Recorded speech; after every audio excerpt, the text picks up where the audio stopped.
السلام علیکم دوستو۔ خواب ہر کسی کو آتے ہیں اور ہر کوئی یہ جاننا چاہتا ہے کہ ان کے خوابوں کی کیا تعبیر ہوتی ہے۔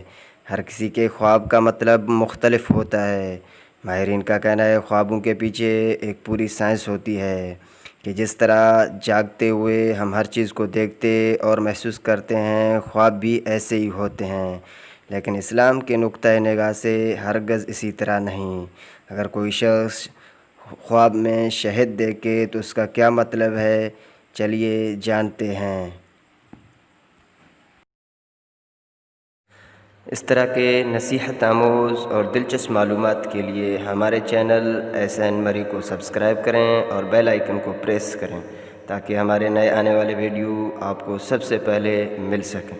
رحمۃ اللہ علیہ نے فرمایا ہے، اگر کوئی شخص خواب میں شہد کو موم کے ساتھ دیکھے تو اس کی تعویل میراث یا غنیمت حلال ہے، اور اگر خواب دیکھنے والا صرف خالص شہد کو دیکھتا ہے تو دلیل یہ ہے کہ صاحب خواب اسی قدر کہیں سے میراث پائے گا جو حلال ہوگی۔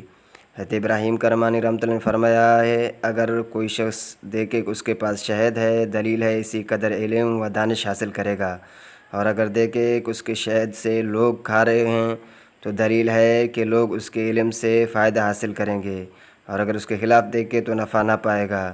اہل تعبیر نے بیان کیا ہے کہ شہد تعویل میں قرآن مجید ہے۔